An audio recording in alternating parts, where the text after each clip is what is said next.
So there's this concept called team number one in an organization. And team number one means this. Let's just say we're at the top of an organization and there's we'll call it a CEO and his or her direct reports. And then let's call the head of marketing over here that they have their own team of people that work in marketing, their marketing team, and there's more down below. And every organization, it cascades that way. Team number one says the head of marketing,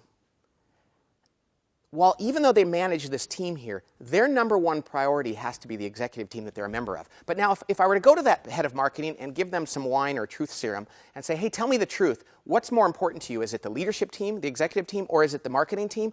Many of them would say, and it's very understandable, oh, no, listen, I sit near the marketing team and I hired all of them and I'm their leader and I love marketing.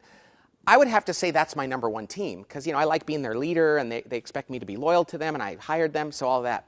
That's very natural and very dangerous. Because the truth is the head of marketing has to make the executive team that they're a member of their number one team. Because if they don't, then the executive team turns into United Nations or Congress where people get together to lobby for their constituents in the other departments. And that's very dysfunctional and very common. See, the head of every team eventually needs to say, that's my number one team, because I report up into. Because if I'm not doing a good job on that team, how in the world can I possibly be leading this team down below? So when I say that to the head of marketing, like, hey, that needs to be your number one team, they'll often say, well, what am I supposed to do? Go to my marketing team down here and tell them, hey, you guys, you're on your own. You're not as important to me as they are. They're going to feel abandoned. And the truth is that's not true. Because you know what the marketing people want? They want the same thing that the sales people down here want and the engineering people and the finance people.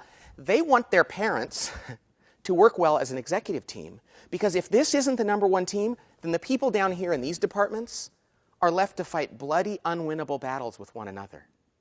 If this team up here isn't functioning like a cohesive team number one, then the people that they lead cannot possibly be successful, which is all they want to do. So the question is, how do you deal with the fact that your leader, their team above, has to be their number one priority? Well, the good news is it's not an either or. It's like you're saying to them, we know you have to do what's right for the organization, the collective results of the company ahead of our department. Please do a good job of that and come tell us how we can better serve. So it's actually a recipe for wonderful clarity and unity.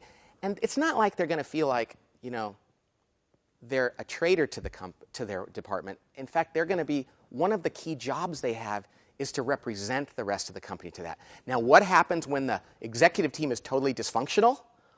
Then that marketing person, the head of marketing, their job is a very heroic one. And their job is to be the martyr who protects this team from that dysfunction.